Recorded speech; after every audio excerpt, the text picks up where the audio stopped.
Olá, começando mais uma live de perguntas e respostas ao vivo. Essa live acontece originalmente toda última terça-feira do mês, às 21 horas, aqui no meu perfil do Instagram. Hoje está acontecendo nessa semana porque semana passada eu estava sem voz, então a gente precisou transferir para hoje. Quem for participar da live já pode mandar aqui a sua solicitação. Eu vou autorizando aqui, a pessoa entra, faz a sua pergunta ao vivo e eu respondo e a gente dá a oportunidade para outra pessoa perguntar. Quem tem interesse de se inscrever nessa live, ali no meu link da bio do Instagram tem uma opção que é participar de uma próxima live, preenche o formulário e a gente vai estar entrando em contato para convidar para estar participando da live, tá bom? Então, vamos lá, começando aqui com a Michele.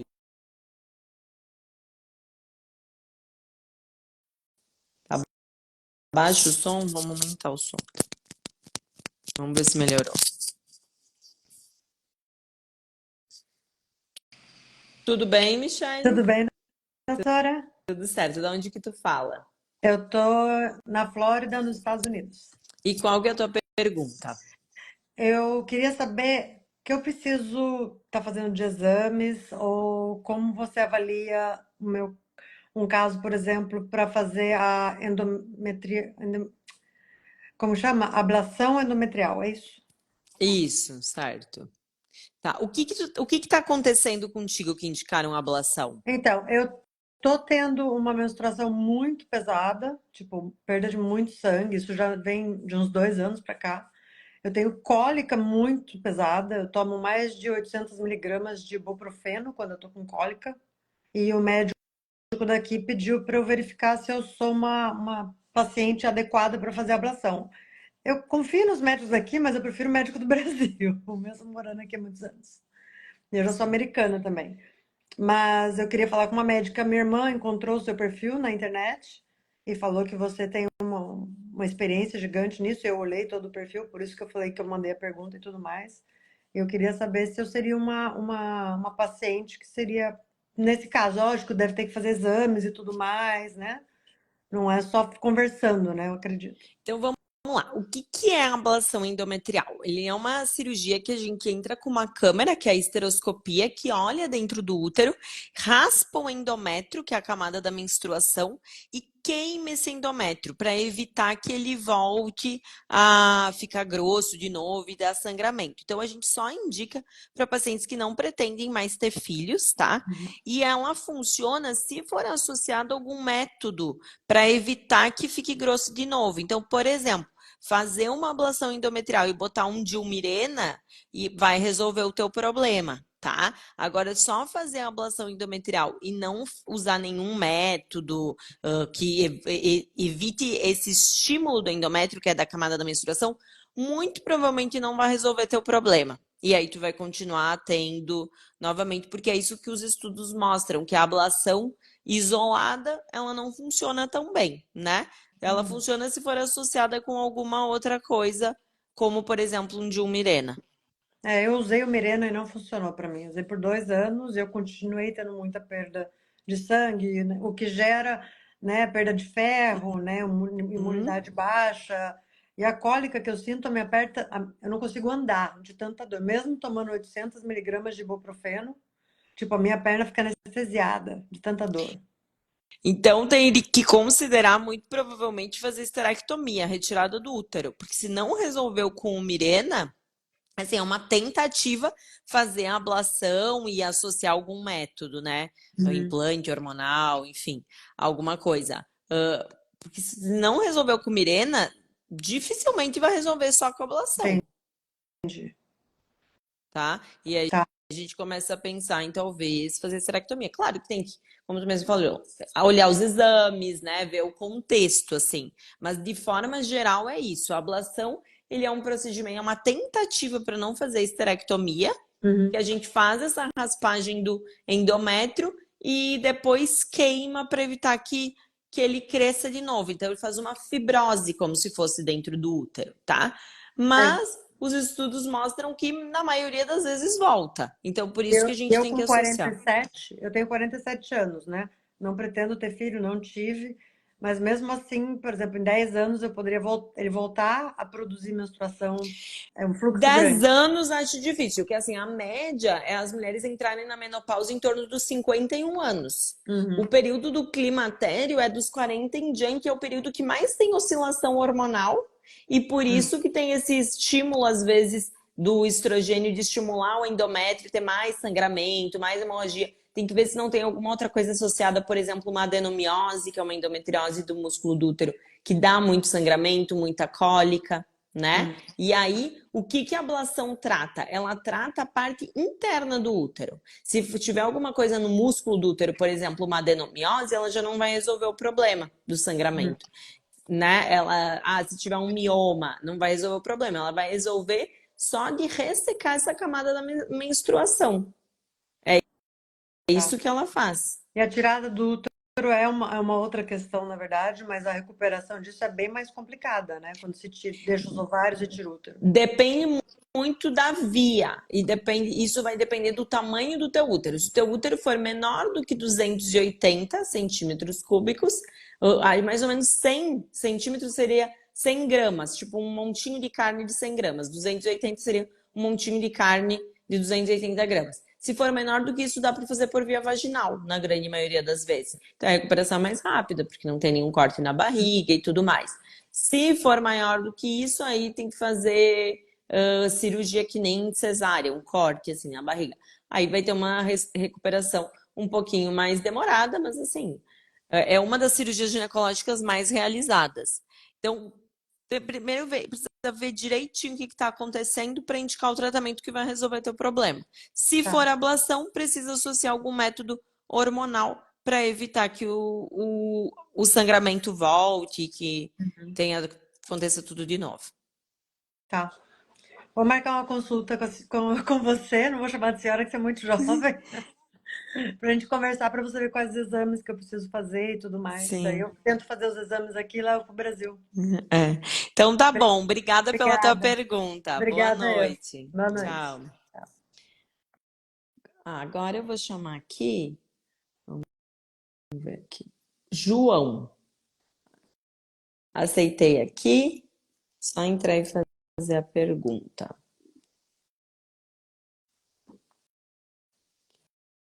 Provavelmente é a Rosângela que vai falar.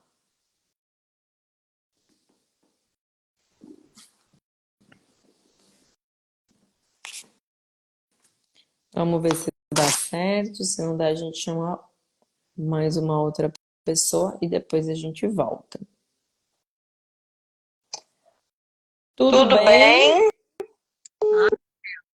Ai, Agora, eu vou ligar para o meu neto, doutora, porque eu acho que eles andaram entrando aqui no meu Instagram e eu não sei como fazer. Tá até uma ligação aí agora deu certo. que bom. E da onde que tu fala, Rosângela? Eu sou de Joinville, Santa Catarina. E qual que é a tua pergunta? A minha pergunta, eu já quase praticamente olhando ali os teus vídeos, eu vi que esse líquen ele não tem cura, né? Sim, o líquen não tem cura, mas ele tem controle, tem como controlar e ter uma vida normal. Normal. Isso. O que que tu quer saber? Tu tá com líquen, como que é? Me conta um pouquinho. É, eu tenho líquen, sim, é aquele líquen escleroso atrófico, né? Sim, aham. É esse daí. Só que tem um porém, plano de saúde não cobre tratamento para essa doença? O que que tu tá fazendo de tratamento? Na verdade, agora que eu comecei a usar uma pomadinha porque começou a coceira, mas isso eu já, ó, eu fiz uma cirurgia em 2008 que eu tive que tirar o útero, eu tinha endometriose e o médico tirou tudo. Só que ele tirou tudo, o ginecologista me tirou e fiquei assim, ele não me passou um hormônio sequer para me tomar. Uhum. E daí, o que que começou a acontecer? Eu comecei a ter muita dor na relação, muita dor. Não tinha como ter relação e até hoje não consigo, porque assim, ó, a pele é muito sensível e ela no banho, assim, ó, dependendo de como eu tô me lavando, ela chega a rasgar, doutora, a pele. Sim, isso acontece. Acontece mesmo do líquen. E tu tem coceira? Agora que eu comecei com coceira, antes eu não tinha, não. Começou agora com coceira. É terrível. Tá. E aí, no momento, tá fazendo o que de tratamento? No momento eu tô passando só uma pomadinha, que eu fui na farmácia e falei, daí o rapaz me deu uma pomada. Certo. E qual que é a tua pergunta? O que que tu quer saber? A minha pergunta é sobre o laser, né? O laser. Certo. Se realmente ajuda ou não ajuda. Tá. Então, assim, ajuda muito, né? Então, o tratamento do líquen, a gente usa algumas pomadas, tem uma pomada de corticoide para controlar a coceira, que é algumas das que pode ser utilizada é mometasona, outra é clobetasol, hidrata bastante a pele da vulva, que isso é importante por conta dessa atrofia. E aí, onde é que entra o laser? O laser entra realmente para melhorar a qualidade dessa pele, porque ela vai ficando atrofiada, então ela rasga muito fácil, fica muito fina, né? E ela fica fibrosada por causa além da atrofia que pelo próprio processo da menopausa todas as mulheres vão ter, no caso do líquen ela tem um agravante que ela tem uma fibrose da pele. Então ela vira tipo uma cicatriz, como a fibrose é tipo uma cicatriz, como se fosse, né? Porque as células lá, o líquen tem um componente que é autoimune, que ataca as células da cor, que é os melanócitos, por isso que vai deixando Branco. branco a região. E aí forma essa fibrose. Então, onde é que o laser entra nisso? Ele estimula o colágeno e a vascularização. Então, ele melhora a qualidade dessa pele, então faz com que se fique mais hidratada, chegue mais sangue. A espessura das regiões que estão muito atrofiadas, muito fina, que rasga, como estimula o colágeno, melhora, então para essas fissuras que tem. Às vezes, dependendo do caso, a gente tem que associar algum outro tratamento. Quando é uma fissura pós-relação, alguma coisa assim, a gente injeta ácido hialurônico ali. Mas se é uma fissura do líquen espontânea, que a gente falou, tô tomando banho e rasga, o laser melhora bastante isso. E controla os sintomas, que é o quê? Essa coceira intensa que ele dá, a mudança da anatomia da vulva, então que vai apagando os lábios internos, que são os pequenos lábios, encarcerando o clitóris, ele ajuda a parar esse processo de evolução da doença. Pois é, doutora, na verdade, assim, é relação mesmo, nem pensar, não consigo. Não consigo porque, assim, já na penetração já rasga tudo. É. Então, daí a dor é demais, né? Não tem como Uhum, ter, uhum. entendeu? Eu tenho Sim. uma situação bem difícil. No teu caso tá bem indicado. Ele vai fazer com que tu volte a ter uma vida normal, consiga ter relação, pare de ter fissura, pare de ter O coceira. laser. Isso, ele é um tratamento associado. A gente faz, pelo menos, no caso do líquido, a gente faz pelo menos 3 sessões, mais ou menos uma vez por mês. E aí a gente associa a pomada do corticoide, que vai reduzindo aos poucos. Eu aqui costumo usar a mometasona, que dá menos efeito colateral que o clobetasol, e uso um óleo para hidratar a vulva. Então, no começo a gente começa usando corticoide todo dia, né? E depois, conforme vai evoluindo, o tratamento a gente consegue ir diminuindo. Então, começa com toda noite, nos primeiros 30 dias, depois vai passando para dias alternados, até que a gente consiga chegar ali uma vez por semana, uma vez a cada 10 dias, diminuindo a pomada e mantendo o óleo. Uhum. Então o indicado é o laser, né? Aqui na minha cidade eu acho que tem já. E tem uma doutora aqui que ela é muito boa, assim, sabe? Ela tem é uma, como é? Não é laser, é um outro rádio, alguma coisa. Uhum.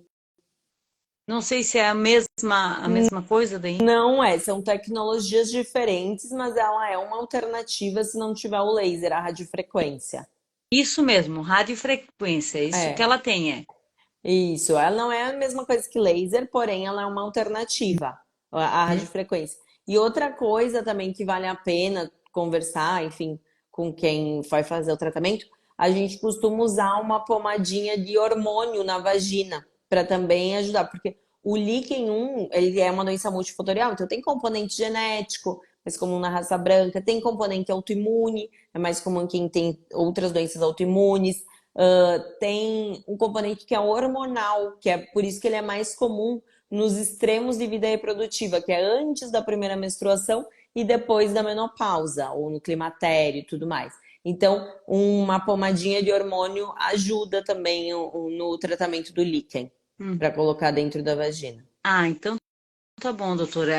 A minha maior dúvida era sobre o laser mesmo, se Muito, ajuda e se vai estar resultado, porque eu tenho medo que também não sim. é barato, né, para Não fazer é esse verdade. laser. Tem protocolo específico para líquen, não é. Às vezes eu falo pra você, não é que pegar o laser e vamos jogar lá e esperar o milagre acontecer. A gente usa um protocolo específico para líquen e que aí tem resultado, sim. Os resultados são muito bons.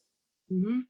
E cirurgia não, porque eu fui no ginecologista esses dias, eu até comentei com ele como atrofiou, fechou demais também, né? Daí eu não sei se só o laser vai resolver tudo isso. Bom, aí precisaria examinar, nem que fosse online, assim, para ver, para eu poder te dizer, porque tem alguns casos que a gente faz cirurgia sim, tá? Por exemplo, eu tenho uma paciente que tem bem jovem, 22 anos, e que fechou Nossa. completamente o canal vaginal, e aí ela não conseguia ter relação. Então a gente fez uma cirurgia, uma perineotomia, para abrir o canal e ela conseguir voltar a ter relação sexual. Então, às vezes acontece de o paciente encarcerar o clitóris, fechar por completo o clitóris. Aí a gente faz uma cirurgia para abrir ali. Então, assim, depende tudo do e como que, em que estágio do líquen tá. Se está num estágio inicial, né? Ou se já está num estágio mais avançado, para definir o que precisa ser feito. E pode Uhum. acontecer, é raro, mas acontece. Tem uma paciente que fechou completamente o canal vaginal. Ela teve que ir na emergência porque não conseguia fazer xixi. É um caso mais grave, né? Jesus. Mas são casos que precisa fazer cirurgia, né? Sim. Então, aí tem que avaliar em que grau que tá o líquen para poder dizer. De forma geral, a maioria dos casos, 90% dos pacientes não precisam, mas vai ter uns 10% que vão precisar no de cirurgia. Então tá bom. O negócio é o que eu imaginei também. Eu vi assim que eu preciso de uma cirurgia, porque eu lembro que eu fiz esse períneo, eu fiz. Mas eu lembro também que eu fui no médico e pedi para ele desfazer, porque para ver se ajudava. E daí agora eu já nem lembro mais se ele fez, mas assim, tá muito trancado, sabe? Muito. Fechado. É. Uhum. E outra coisa, claro, quando é caso que o canal fechou, estenosou por causa do líquen, aí tem que operar mesmo, tem que abrir ali. A gente faz uma cirurgia que diminui a tensão. Não é só cortar assim, senão fica dando fissura no local que corta, né? Se pegar aqui tá a vulva, corta aqui, aí vai Aham. dar fissura aqui. Então a Sim. gente diminui a tensão aqui, faz uma perineotomia, dá vários pontinhos assim, porque aí quando tem relação não tem fissura, Uhum. tá? E aí o que se faz também é usar dilatador vaginal. Tem um dilatador que o nome é Absol, a gente pede para o paciente usar 5 minutos, 2 vezes por dia com KY gel, vai começando do tamanho menor e vai aumentando, Sim. para isso também ajudar ali a paciente perder o medo de ter relação. Porque o que Sim. acontece é que às vezes sentiu dor muito tempo, aí vai ter relação, contrai e aí tem uma fissura, aí tem dor. E na verdade tem a ver com a contração da vagina, Uhum. né? Então esse dilatador ele ajuda a dar essa segurança para a mulher voltar a ter relação. E uma das maiores dúvidas, doutora, esse tratamento para esse tipo de doença é tudo particular. Plano não cobre, SUS então nem pensar, né? Ó, o que acontece? O laser, ele não faz parte do rol da ANS, Meu que é Deus. o que a Agência Nacional Suplementar cobre dos convênios, regulamentos dos convênios. Então, por isso que ele não faz parte do que os convênios cobrem, tá? No SUS, tem alguns hospitais escola que tem, né? Às vezes laser ou radiofrequência. Aí precisaria pesquisar para ver se tem algum hospital escola que geralmente são hospitais ligados à universidade, que tem isso para oferecer. Então eu vou procurar isso aí, porque eu tenho plano de saúde, mas meu plano não cobre, né? Não adianta tu ter um plano e tu vê, se pelo SUS eu conseguir, meu Deus, vou tentar achar alguma coisa aqui, doutora. É. Então tá bom. Uhum. Muito obrigada pela tua pergunta. Amém. Fica com Deus, tá? Tchau. Tchau. Ó, a Fagner está perguntando aqui: o laser é eficaz para estenose? Sim, depende tudo da causa, tá, Fagner? Uma coisa é uma estenose de canal vaginal por conta de líquen, que é ali, na verdade, tem que fazer cirurgia mesmo, quando é por conta do líquen. A outra coisa é uma estenose de canal vaginal por conta de uma radioterapia, de um tratamento de câncer. Então, tudo tem que avaliar a causa, tá? Quando a gente usa, por exemplo, para um tratamento de radioterapia, ele melhora muito, tá? Tem alguns estudos que se fizeram com mulheres que já fizeram tratamento de câncer, uma coisa nesse sentido, e o laser realmente melhorou a qualidade da mucosa e melhorou a qualidade de vida da paciente conseguir voltar a ter relação sexual pós-tratamento. Vamos lá, então, quem que é agora? Chamar aqui. Eu já chamei, né? Chamar aqui. Thaís, eu já aceitei. Só entrar e fazer a tua pergunta.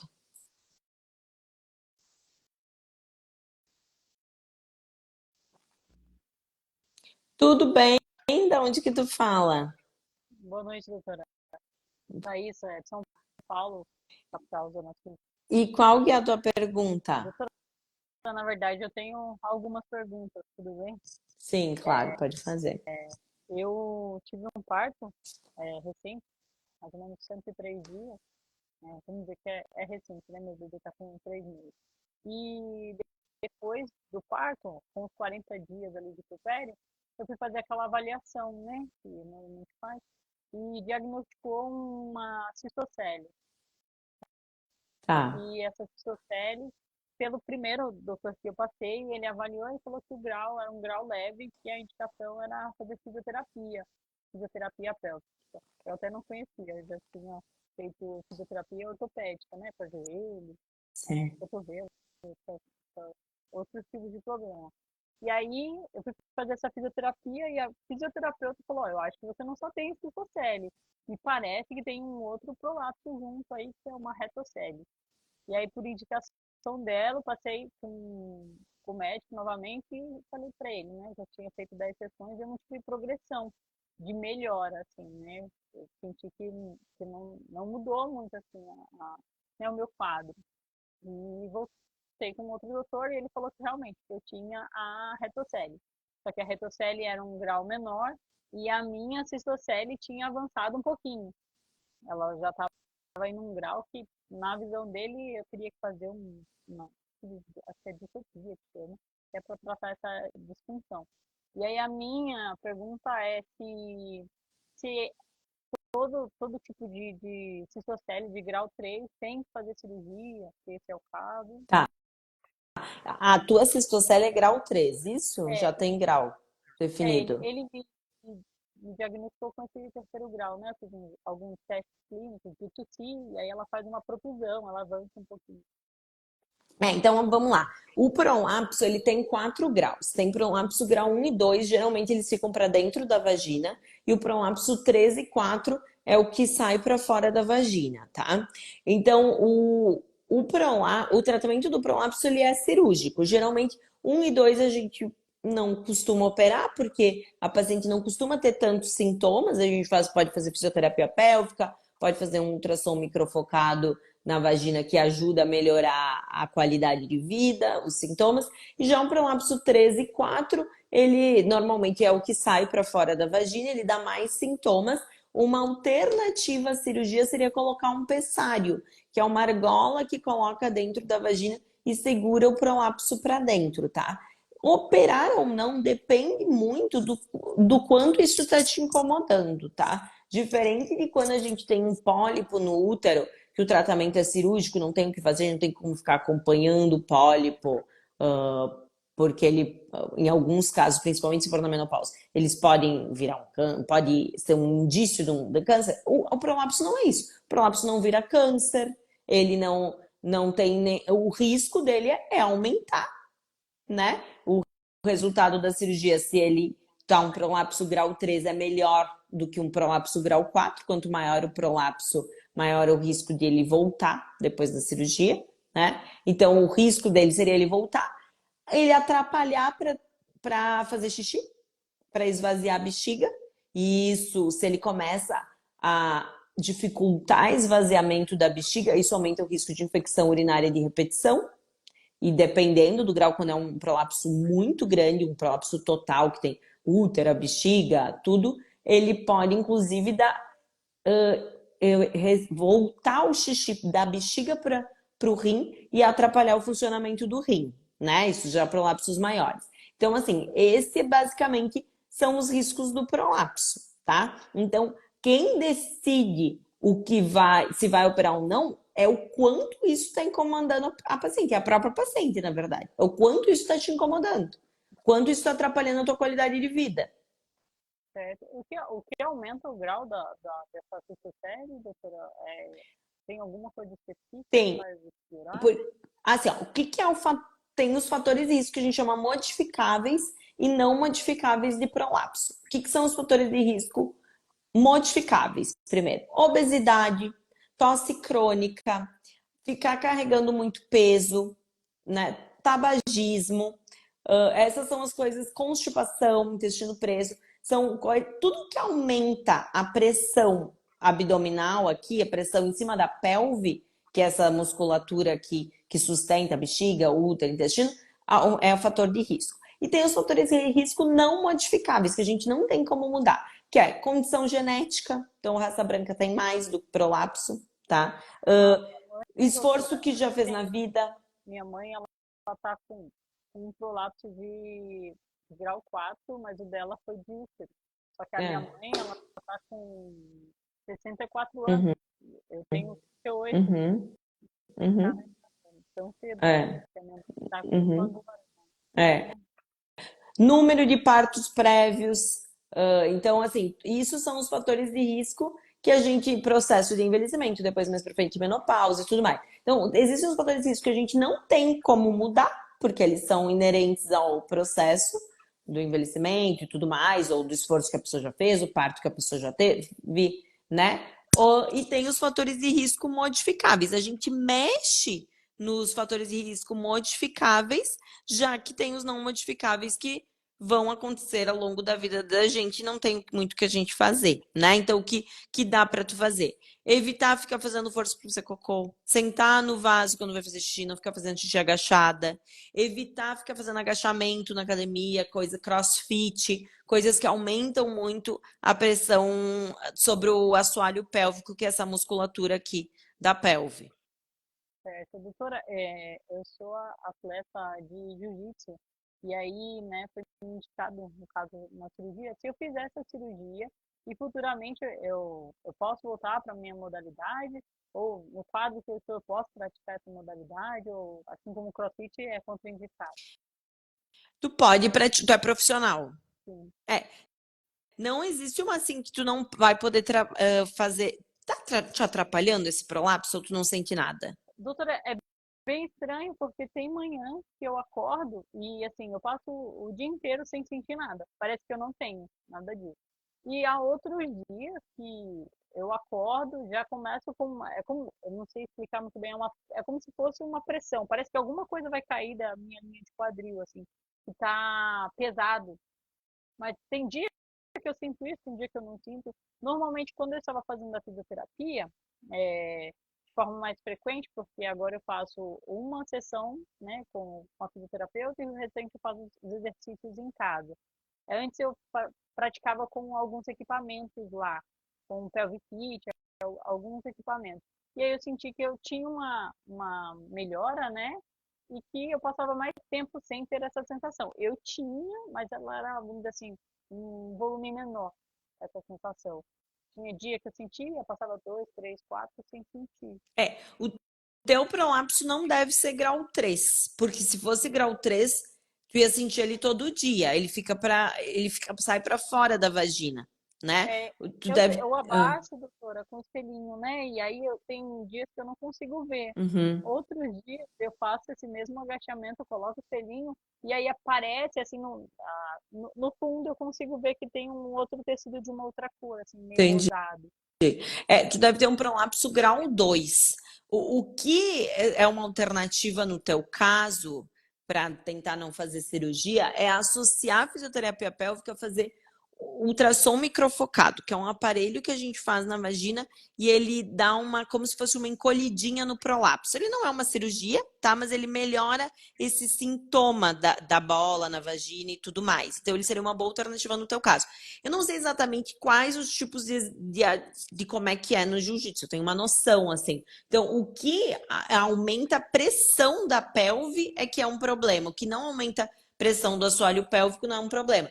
Tanto que quando assim, eu opero o paciente e tal, fala assim, evita se agachar. Quando tu vai tossir, contrai o períneo. É isso que eu falo, contrai o períneo. Porque tossir não tem como a pessoa não tossir. Tá resfriada, vai tossir, vai fazer o quê? E Eu aí, corria e sentava, porque toda é, vez que eu tinha vontade de tossir ou espirrar, eu sempre fazia isso sentado. Porque eu contrai o sentia que períneo. aliviava um pouco.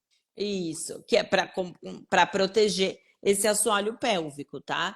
Então, o que existe essa restrição é para coisas que aumentam a pressão abdominal. Então, tudo que tosse é um exemplo, cigarro é um exemplo, obesidade é um exemplo, crossfit que carrega peso é um exemplo, né? Seria basicamente isso. E aí, Eu parei com a musculação, né? No caso, parei o jiu-jitsu ano musculação pode passado. fazer. O que eu falo? Faz os exercícios, o que for sentado, não tem problema nenhum, porque não vai aumentar a pressão do assoalho pélvico, né?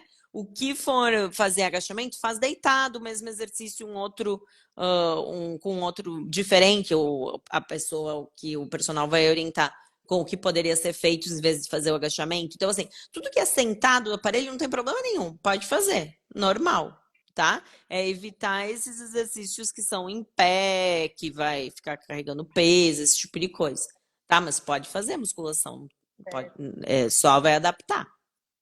E, doutora, a cirurgia, dependendo, assim, independente da que eu fizer, se eu tiver uma próxima gestação, eu perco o que foi feito, no caso. Geralmente a gente não opera prolapso em quem pretende engravidar. De Tá, novo, a gente usa outras alternativas. Por exemplo, um pessário, que é essa argola que coloca dentro da vagina, tá? Até ter prole constituída, que é ter todos os filhos que quer ter, até porque, na grande maioria dos casos, se a gente tem uma cistocele, que é um prolapso de bexiga, com indicação de cirurgia, geralmente a pessoa tem um prolapso uterino associado, né? E certo. aí vai ter que ser feito alguma coisa para corrigir esse prolapso uterino, seja esterectomia, que é a retirada do útero, seja uma tela para levantar o útero, e aí, então, porque senão tem um risco maior da cistocele voltar. Então, assim, tô pretendendo engravidar, faça outros tratamentos. O Raifu é uma boa, manter a fisioterapia é uma boa, tá? Que vai te ajudar. Certo. E agora me bate uma outra dúvida, doutora. Tem algum exame que eu faço para saber o grau que eu estou? Porque Não, agora eu fiquei na dúvida se eu estou no 2, se eu estou no é o 3. exame clínico, né? Quem mais tem experiência com prolapso é o uroginecologista, que é um especialista que é ginecologista especialista em uroginecologia, que é essa área que trata prolapso e incontinência. Como que é esse exame? A gente pede, a paciente vai estar deitada na maca ginecológica, e aí a gente pede para tossir, fazer força e avalia o quanto vem do prolapso para fora da Tá, vagina, enfim, quanto ele desce da posição normal. É pelo exame clínico que se chama. entendi. Ah, perfeito, doutora. Então, obrigado pelo esclarecimento aí. Obrigada pela tua pergunta. Tá certo. Uma boa noite. Boa noite, tchau. Tchau. Então pode clicar aqui para sair. Tá, vamos lá, vamos ver quem que é agora. Aqui eu vou chamar a Keila agora. Já aceitei aqui, é só entrar e fazer a tua pergunta.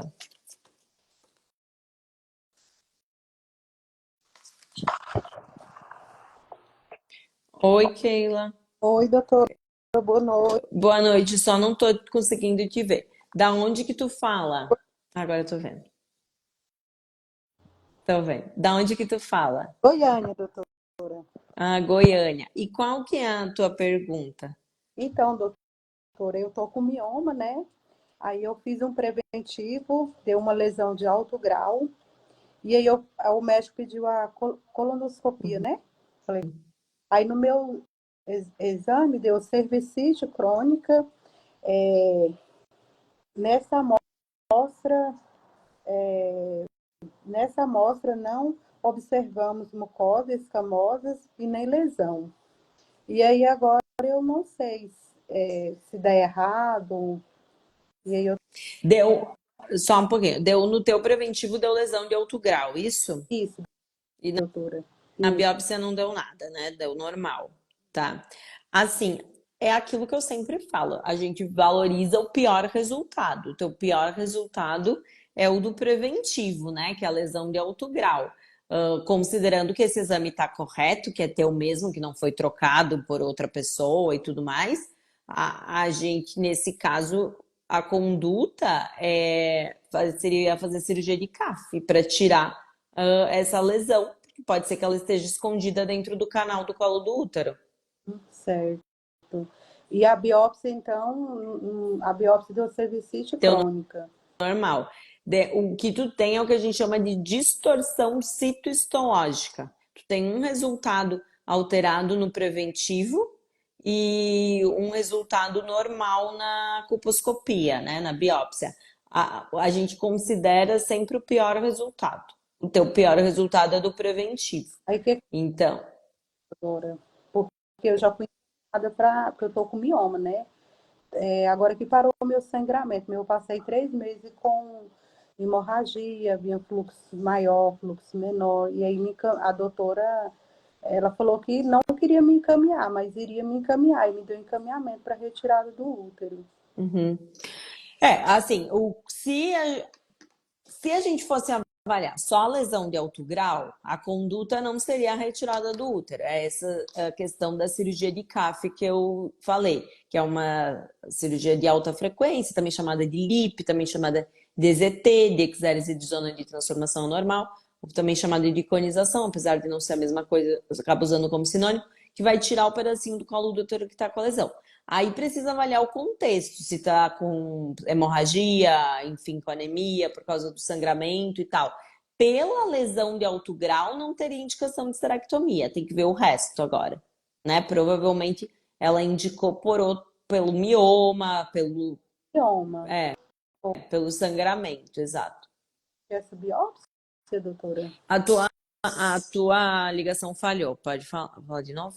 Que a biópsia? A biópsia deu normal.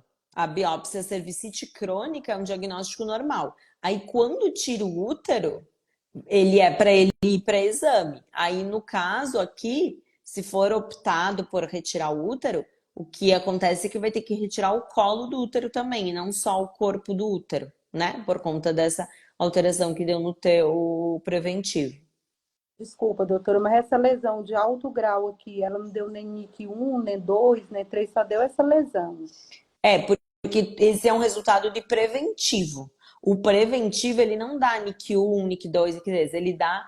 O preventivo, ele vê célula. Ele vê que tem uma célula que não está normal, mas ele não diz onde é que está essa célula. Pode ser no colo do útero, que é o mais comum, na vagina, na vulva. É no exame da colposcopia, que é aquele que olha o colo do útero com uma lente de aumento, que a gente vai lá e procura onde é que está essa lesão. Quando a gente encontra alguma coisa alterada, se faz uma biópsia, que é tirar um pedacinho para exame. Provavelmente foi encontrado alguma coisa alterada no colo, por isso que biopsiou.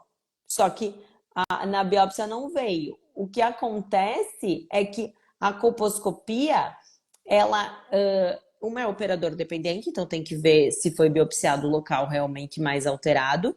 Outra, a biópsia é amostral, ela só vai dizer o resultado daquele local que foi biopsiado. Ela não está avaliando o colo do útero inteiro na biópsia, entendeu? Na cirurgia de CAF que a gente vai tirar um pedaço maior, ali do colo e vai conseguir fazer uma amostragem maior. Qual que seria o exame para mim fazer, para saber, doutora? Porque eu tô com O- medo de nada e dá para repetir, né? Repetir esses teus exames. Repetir preventivo, colposcopia, até uma pesquisa de HPV, porque se tem essa alteração. esse exame daqui quantos meses? Quantos meses? Não, já teria que fazer, porque assim, pela tua indicação, tu já teria indicação de fazer alguma coisa, de cirurgia. Se vai optar por repetir, não tem por que ficar esperando, já deu alterado no teu preventivo. Porque 15 dias que eu fiz esse exame. Ah, não. Assim, que nem eu falei, a conduta é sempre pelo exame mais alterado. Então, a conduta seria fazer uma cirurgia de CAF. O que, se, não tô acreditando, pode ser que o exame não seja meu, uma possibilidade. Trocaram o meu exame. Pô, vou repetir os exames? Já poderia repetir tudo. E eu tô sentindo muita cólica no pé da barriga. É normal, doutora? Não é dessa alteração do preventivo, é mais provável que tenha a ver com o mioma e com o sangramento. Bom, doutora, obrigada, viu? Obrigada eu pela sua participação. Boa Tá. noite. Tchau. É só clicar no xizinho para sair. Tá. Vamos ver aqui. Ó, agora é a vez da Leudiana. Já aceitei aqui, é só entrar e fazer a tua pergunta.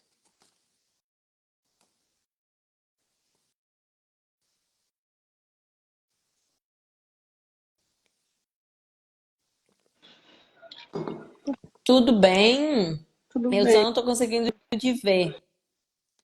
Deixa eu ver onde é que eu... Aqui a Da onde que tu fala? Crateus. E qual que é a tua pergunta? É sobre infecção urinária, de repetição. Que Tá, eu, que eu... Deixa eu ver se eu acho logo aqui a câmera pra ver. tá. Nossa, não tô conseguindo, não. Vamos fazer o seguinte, eu posso chamar outra pessoa e depois eu te chamo de novo. Pode, pode. Pode ser? É que eu Então não é tô só clicar no conseguindo. xizinho para Pode. sair. Pronto. Isso. Pode só clicar no xizinho para sair, que daí depois eu já te chamo de novo, tá bom? Vamos ver aqui. Chamar aqui a Michele. Michele, já chamei, aceitei. É só entrar e fazer a tua pergunta.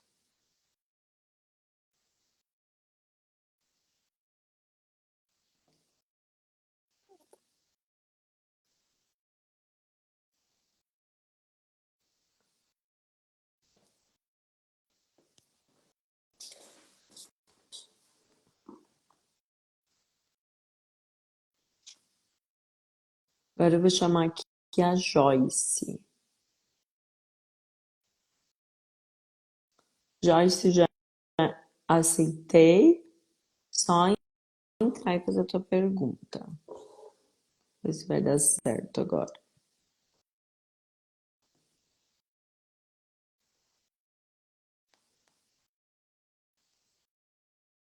Bem, não deu certo. Vez aqui da Irisnet.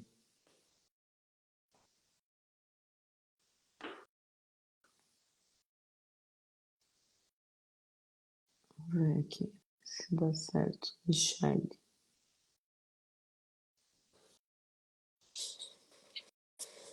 Já aceitei aqui, vamos ver.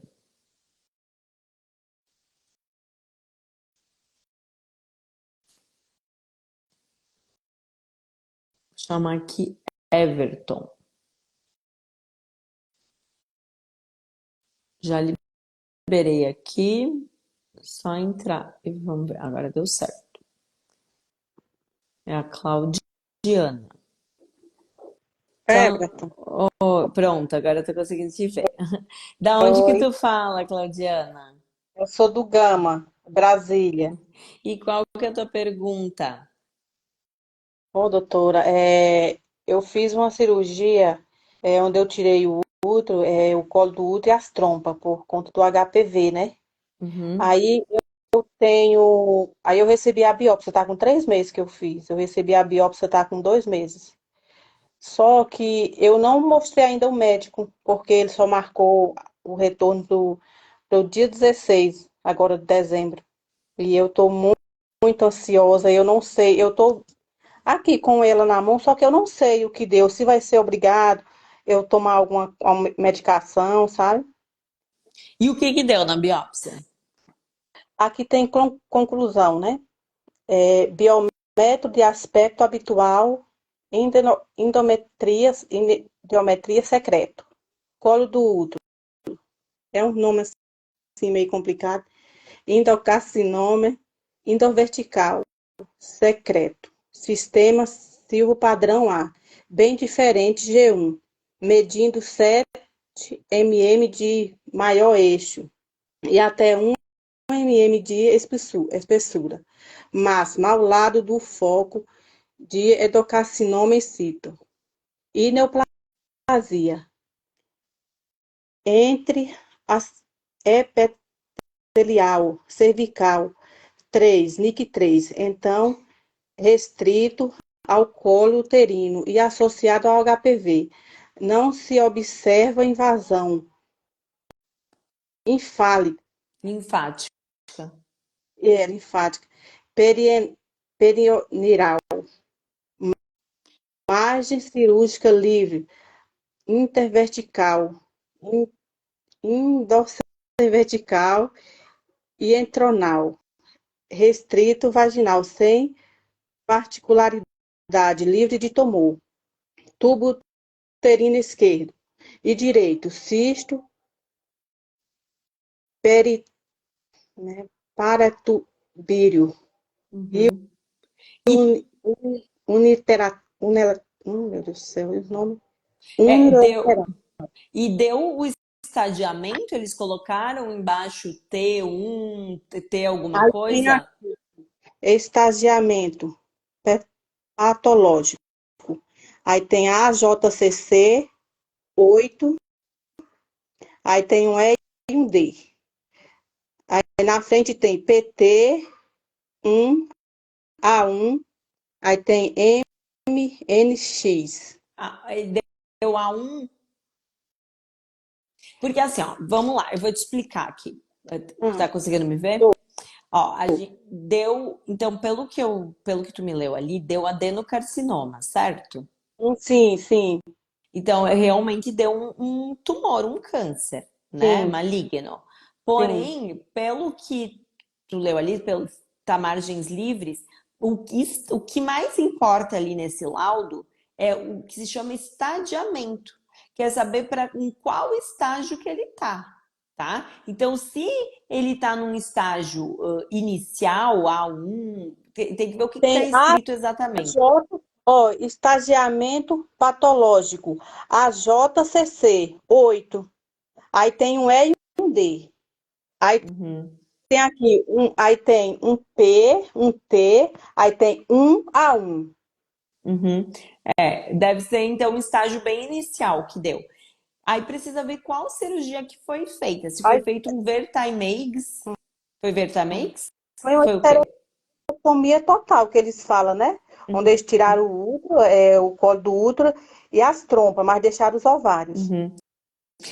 Porque geralmente quando é cirurgia de tumor, se faz uma esterectomia um pouco maior do que uma esterectomia habitual. Então, tira um pouco mais de Foi, coisa. foi essa, ele cortou, né? Uhum.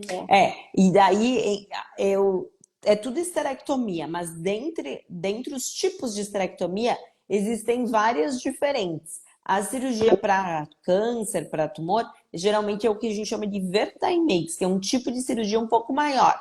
Então aí tem que ver qual cirurgia que foi feita. Se foi feito essa, já está resolvido o teu problema. E aí o que vai fazer é acompanhar, fazer acompanhamento. Também vale a pena fazer a vacina, tá? Fazer a vacina do HPV, aham, porque ela Sim. ajuda a proteger outros sítios. Então, canal anal, orofaringe, né? Porque mulheres que já tiveram câncer de colo de útero têm um risco aumentado de câncer de canal anal também. Tem 9 vezes mais chance de ter câncer de canal anal. Então, Então é uma coisa que vale a pena se vacinar, tá? E aí o que se faz é o acompanhamento. Então, acompanhamento com Papa Nicolau, colposcopia de 6 em 6 meses, tá? Também dá para fazer a pesquisa de HPV, porque quando ela dá negativo, diminui muito a chance de tu ter uma nova lesão na cúpula, que é no fundo da vagina. Uhum. É, doutora, então eu fiz essa cirurgia, eu sabia que era o câncer de colo de útero, né, quando eu tirei. Então ele deve ter feito, porque eu fiz na rede pública, né? Deve ter feito. Eu já sabia que era, entendeu? Aí eu tô com esse resultado aqui na mão e eu fico, meu Deus, será que porque minha mãe já teve, já tem um caso em família, né? Aí eu fico, será que eu vou ter que tomar alguma medicação? Porque eu não entendo muito, sabe? É, basicamente, assim, pelo que tu leu ali, tá bem inicial, então a cirurgia foi curativa, né? O que Hum, tem que fazer é o acompanhamento, que a gente acompanha por um período de 5 anos, até começar a espaçar mais os acompanhamentos, para ver se não vai ter nenhuma recidiva, nenhuma nova lesão. eu sei. Aí o acompanhamento tem que fazer com o próprio médico do que fez assim. Então, aí tem que ver se ele faz, porque às vezes na rede pública é setorizado, então eles encaminham para fazer acompanhamento na PTGI, que se chama, que é na patologia do trato genital inferior e colposcopia. Então, tem que ver como é que funciona no serviço que tu operou, se é acompanha no mesmo lugar ou se é em outro setor que acompanha. Então, essa vacina, doutor, eu posso tomar ela só uma vez? Eu tomo ela ou Pode, são 3 doses. três? É 0, 2 e 6 meses. Então, uma agora, uma daqui 2 meses da primeira dose e uma depois de 6 meses da primeira dose. Uhum. Ah, então tá bem, doutora. Só era Tá? isso mesmo, viu? Obrigada pela tua pergunta e melhoras. Obrigada, amor. Prazer, eu só clicar no X. Gente, está acabando a nossa live de perguntas e respostas ao vivo. Essa live acontece, então, todo mês, tá? Então, para quem não conseguiu participar, mês que vem tem de novo. A gente vai ter também, terça-feira da semana que vem, a live Caixinha de Perguntas, que é aquela live que eu abro caixinha 1 ou 2 dias antes aqui no perfil do Instagram. Respondo todas as perguntas que vêm na caixinha, tá? Ou pelo menos a grande maioria, numa live que a gente faz no YouTube, tá? Na segunda, terça-feira do mês. E aí depois a gente compartilha em todas as redes. Obrigado para quem participou da live de hoje e boa noite.